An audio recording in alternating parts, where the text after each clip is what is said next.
Buletin Didik 6 September bersama saya Khairi Hazwan Muhammad Asri. Assalamualaikum dan salam hormat. Kementerian Pendidikan KPM mengumumkan pembukaan sekolah pada 3 Oktober depan akan dijalankan mengikut fasa Pelan Pemulihan Negara PPN. Menteri Kanan Pendidikan Datuk Dr. Razi Jidin berkata pihaknya sedang menjalankan kajian dan penelitian yang akan menyaksikan Labuan menjadi wilayah pertama untuk pembukaan sekolah. Bila kita nak buka sekolah nanti, kita akan buka fasa ketika itu. Ya, mungkin pada 3 Oktober nanti jumlah negeri dalam fasa keempat mungkin ada lagi beberapa negeri yang masuk ke situ. Tambah Datuk Dr. Razi, langkah itu dipertimbangkan susulan peralihan Labuan ke fasa 4 dan hampir keseluruhan sektor ekonomi dan sosial secara umumnya dibenarkan beroperasi. Pihak kementerian mengambil kira semua aspek dan pembukaan sekolah akan dijalankan mengikut fasa PPN di setiap negeri. Jelas beliau lagi perbincangan bersama Ketua Pegawai Eksekutif Perbadanan Labuan dan Pengerusi Jawatankuasa Pengurusan Bencana Labuan turut diadakan berkaitan cadangan berkenaan. Selain sesi libat urus yang diadakan bersama guru besar sekolah dan pengetua di Labuan pagi tadi. Dalam pada itu, pengumuman pembukaan sesi persekolahan secara bersemuka bermula awal Oktober depan mengundang pelbagai reaksi daripada ibu bapa. Rata-ratanya menyambut baik keputusan tersebut dan percaya proses terbaik pelaksanaannya akan dirangka oleh KPM mengikut keadaan semasa. Namun mereka juga merasakan warga sekolah, baik para guru maupun staf sokongan, perlu menyempurnakan kedua-dua vaksin. Menurut Rosani Abdullah, dia percaya semua ibu bapa mempunyai pendapat berbeza berhubung pengumuman oleh KPM itu. Bagi dirinya yang mempunyai anak bersekolah di asrama penuh SBP, keputusan pembukaan sesi persekolahan secara bersemuka adalah wajar kerana SBP merupakan sekolah berasrama dan berbeza dengan sekolah harian biasa. Mereka memang dalam keadaan kuarantin bersama kawan-kawan mereka dan mudah untuk sekolah kawal pergerakan mereka. Cuma pada saya lah yang sangat penting ialah apabila sekolah dapat memastikan semua warga sekolah daripada gurunya, pentadbir, staf sokongan, kumpulan pelaksana, pekerja-pekerja dewan makan dan juga pekerja-pekerja kebersihan, pastikan semuanya sudah mendapat vaksin yang sempurna. Jadi pada saya memang amat wajar sekali, terutamanya kepada pelajar tingkatan 5. Mereka ini dalam tempoh 4 bulan atau 5 bulan lagi akan menghadapi peperiksaan SPM. Pada saya memang sangat-sangat menuntut mereka untuk berada di sekolah bersama dengan guru. Walau bagaimanapun, Rosani bersetuju jika sesi persekolahan secara bersemuka bagi pelajar tingkatan bukan peperiksaan dibuka bergantung pada situasi semasa. Turut bersetuju dengan keputusan tersebut Naziah Nawawi. Menurut suri rumah itu, kelas secara dalam talian mempunyai kekangannya yang tersendiri termasuk gangguan capaian internet serta pembelian peranti yang ada kalanya membelenggu para pelajar dan ibu bapa. Dalam situasi ini, kita tidak boleh memuaskan semua kerana keperluan setiap keluarga berlainan. Tetapi saya pasti ramai ibu bapa yang masih risau dengan keadaan COVID-19 yang masih belum menunjukkan penurunan kes. Kita tidak mahu membebankan guru-guru, ibu bapa dan murid dengan keadaan yang sering bertukar-tukar. Sekiranya terlalu ramai murid yang tidak hadir untuk kelas bersemuka, guru-guru terpaksa memberi tugasan secara atas talian kepada mereka. Mungkin pihak sekolah boleh mengadakan kelas bersemuka dan live Google Meet sekaligus pada masa yang sama. Tambahnya, tanggungjawab membantu memastikan negara mencapai imuniti berkelompok bukan hanya tertakluk kepada satu kawasan yang besar sahaja. Sebaliknya, kawasan seperti di rumah dan tempat kerja juga sama pentingnya. Justru semua pihak dinasihatkan untuk sama-sama menggalas tanggungjawab itu dengan mengambil vaksin. Bagaimanapun, ada juga ibu bapa yang tidak dapat lari dari perasaan bimbang. Bagi Azlan Rashid, dia menerima baik keputusan KPM untuk membuka kembali sesi persekolahan bersemuka, namun tetap khawatir dengan status COVID-19 yang tinggi di beberapa negeri. Walaupun dengan mematuhi SOP sedia ada, tidak menjaminkan penularan virus ini. Dengan keadaan sistem pelbagai persekolahan seperti sekolah harian, sekolah berasrama penuh dan sekolah institusi tinggi, pergerakan pelajar dan guru-guru serta kaki tangan pendidikan tidak dapat dikawal sepenuhnya. Kita jaga kita selalu disebut, tapi rata-rata kita masih tidak memahami dan menyelami apa yang perlu dibuat. Jelasnya, sekiranya ada para pendidik menolak untuk divaksin, pembelajaran perlu diteruskan secara dalam talian bagi memastikan keselamatan para pelajar. Namun Azlan percaya KPM akan pertimbangkan pelbagai faktor termasuk pematuhan prosedur operasi standard SOP yang lebih ketat. Vaksinasi untuk golongan remaja bakal dimulakan apabila 80% populasi orang dewasa di negara ini menerima 2 dos vaksin COVID-19. Menteri Kesihatan Khairi Jamaluddin berkata keputusan itu akan dilaksanakan dengan syarat jumlah bekalan vaksin mencukupi. What we would recommend is once we have enough supplies and the state hits 80% of the adult population, then we will recommend for the adolescent vaccinations to commence. Adolescent vaccinations will focus on those who are high risk, those teenagers who are at high risk. We have the clinical guidelines updated already, and then those who are 16 to 17 years old first. Then we go down the age group. Beliau berkata demikian pada sidang media selepas mempengerusikan mesyuarat bersama Badan Bertindak Imunisasi COVID-19 Kebangsaan CITF Sabah di Pusat Pentadbiran Negeri Sabah PPNS hari ini. Turut hadir Ketua Menteri Sabah Datuk Haji G. Nor dan Ketua Pengarah Kesihatan Tan Sri Dr. Nur Hisham Abdullah.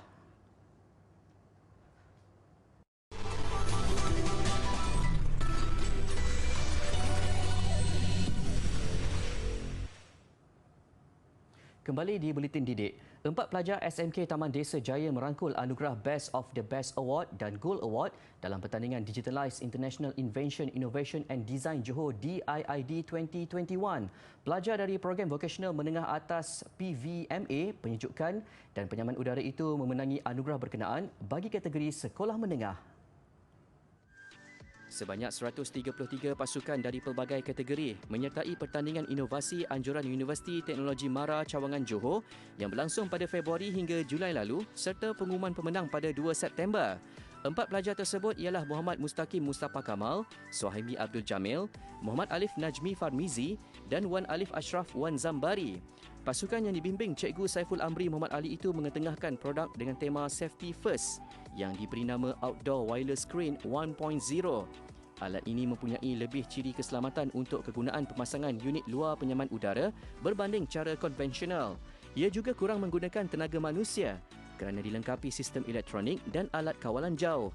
Selain sistem mekanikal yang telah diinovasi untuk penggunaan optimum. Idea tercetus hasil kajian temu bual dengan beberapa juruteknik servis penyaman udara. Ia mendapat reaksi positif dalam kalangan juruteknik servis dengan sokongan pihak pentadbiran sekolah.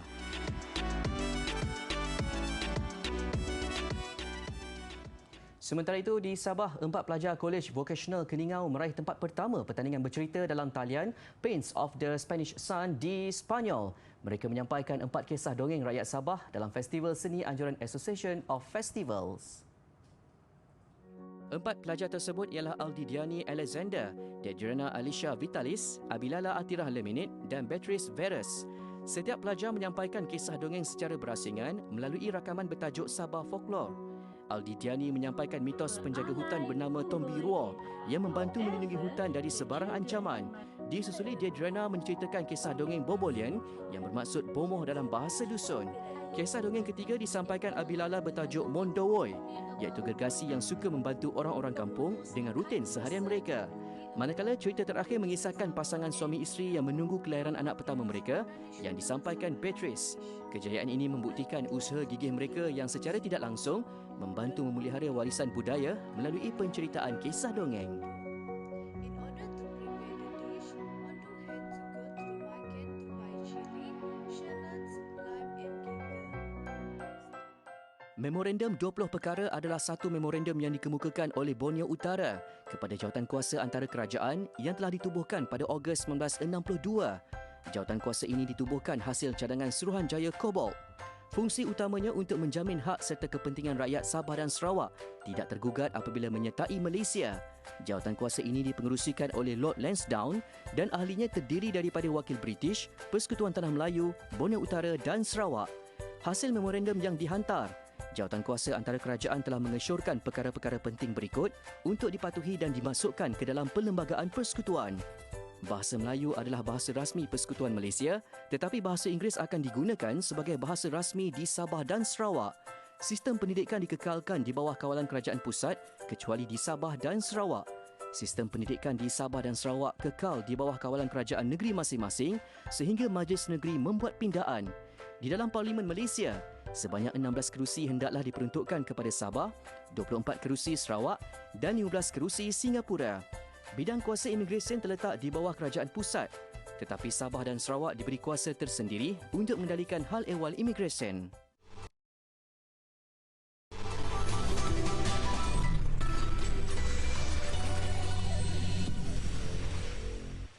Platform Radio Media Prima Audio MPA mencatat sejarah apabila menganjurkan persembahan secara maya selama 24 jam tanpa henti menerusi program amal COVID #Baik Semula bermula jam 12.30 malam kemarin.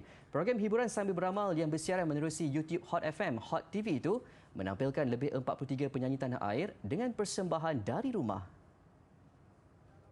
Program amal secara maya yang dibahagikan kepada beberapa segmen menampilkan persembahan inovatif dan menghiburkan setiap penyanyi. Ia membabitkan artis terkemuka seperti Datuk Seri Siti Nurhaliza, Faizal Tahir, Jacqueline Victor, Siti Nordiana dan Tuju. Program amal COVID #Baik Semula diterajui oleh Hot FM bersama Bulletin FM, Fly FM, 8FM dan platform media prima lain.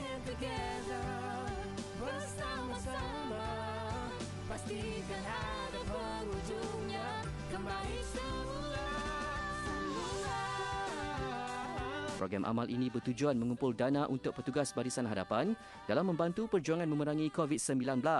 Selain galakkan kepada rakyat Malaysia terus kekal duduk di rumah dan menyaksikan persembahan sambil beramal, menerusi dana disalurkan ke Tabung Kemanusiaan Media Prima NSTP. Setiap sumbangan yang diterima akan digunakan membeli peralatan perubatan, makanan dan keperluan harian bagi disalurkan kepada mereka yang terkesan COVID-19.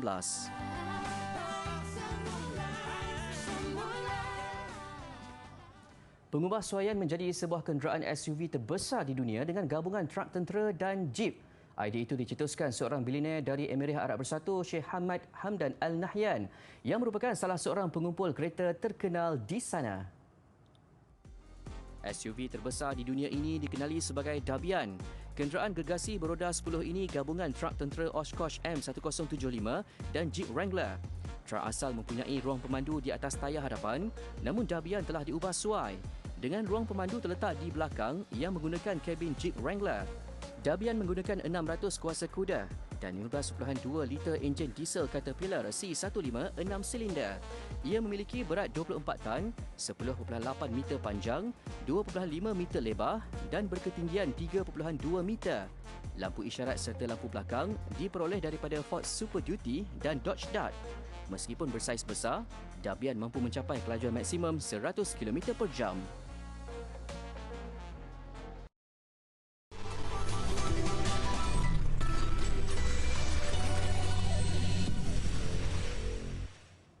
Masih di Buletin Didik. Terus ke laporan sukan. Sukan Paralimpik Tokyo 2020 melabuhkan tirainya semalam. Pujian buat Jepun atas kejayaan dan kecemerlangan menganjurkan dua tamasya besar ketika dunia diancam penularan pandemik COVID-19. Buat kontingen negara yang membariskan 22 atlet untuk 9 acara sukan. Sekalung tahniah menepati sasaran 3 pingat emas sekaligus pencapaian terbaik Malaysia sejak menyertai tamasya itu pada tahun 1972. Selepas bermula pada 25 Ogos lalu, Tamasya Paralimpik Tokyo 2020 ditutup secara rasminya dengan penuh warna-warni semalam. Juga pastinya kenangan indah buat pemenang pingat emas badminton negara Chia Lek Ho yang diberi penghormatan selaku pembawa jalur gemilang. Selain Lek Ho, dua lagi pingat emas negara menerusi Boni Bunya Gustin powerlifting 72 kg dan Abdul Latif Romli lompat jauh T20. Malaysia turut meraih dua pingat perak sumbangan Jong Yiki powerlifting 107 kg dan Chiu Wei Lun Okia. China muncul juara keseluruhan dengan 96 pingat emas, 60 pingat perak dan 51 gangsa. Ia diikuti kontingen Great Britain dan Amerika Syarikat. Manakala Malaysia menamatkan cabaran di tangga ke-39 dengan 3 emas dan 2 perak. Bukan sahaja menepati sasaran, ia juga pencapaian terbaik sejak penyertaan pertama di Jerman pada 1972. Selain memperbaiki kutipan 3 pingat emas dan 1 gangsa di Rio pada 2016. Tamasya Paralimpik 2024 akan berlangsung di Paris, Perancis.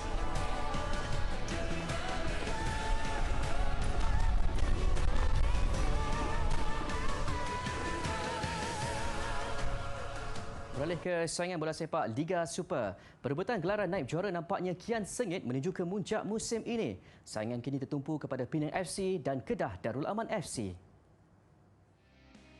Berbaki satu perlawanan, Penang FC kini di tangga kedua dengan 40 mata.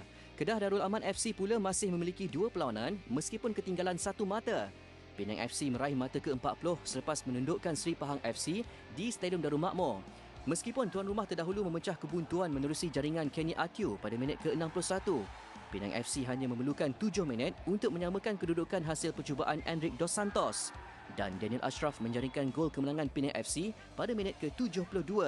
Seri Pahang FC yang terselamat daripada tersingkir ke Liga Perdana terus kemarau kemenangan selepas 5 perlawanan. Sementara itu, Ifedayo Omusui meledak hat-trick membantu Selangor FC membelasah Sabah FC di Stadium Likas. Omusui memulakan tindakan pemusnahnya pada minit ke-23 hasil kesilapan pertahanan tuan rumah. 2 minit kemudian, Omusui terus menampilkan bisa untuk Selangor FC mendahului 2-0.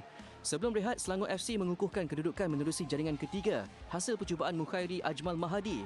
Hanya seminit selepas aksi bersambung, Selangor FC menambah gol keempat menerusi Nur Hakim Hassan. Minit ke-76 pintu gol Sabah FC terus dibolosi. Giliran Daniel Asri selaku penjaring buat Selangor makin selesa mendahului 5-0. Seminit sebelum whistle penamat, Omusui melengkapkan hat-trick untuk Selangor berpesta gol dengan kemenangan 6-0. Selangor kini mengumpul 36 mata di tangga ke-5. Manakala Sabah FC tewas lagi dengan jaringan besar setelah dimalukan UiTM FC 4-0 minggu lalu.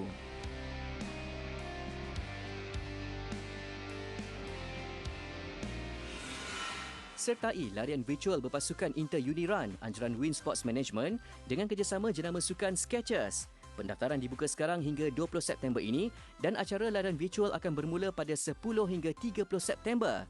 2 kategori diadakan, 10 km untuk individu dan 200 km bagi acara berpasukan. Maklumat lanjut layari laman Facebook Win Sports Management. Jangan lupa ikuti pembelajaran melangkaui bilik darjah dikendalikan bersama guru-guru berpengalaman menerusi saluran khusus TV Pendidikan Malaysia Didik TV KPM. Pelbagai pengisian menarik selepas ini antaranya sukses SPM 2021 Bahasa Melayu serta bimbing tingkatan 4 dan 5 bagi mata pelajaran pendidikan Islam dan biologi. Pembelajaran kini lebih mudah dan menyeronokkan bila-bila masa di mana jua hanya di Didik TV KPM.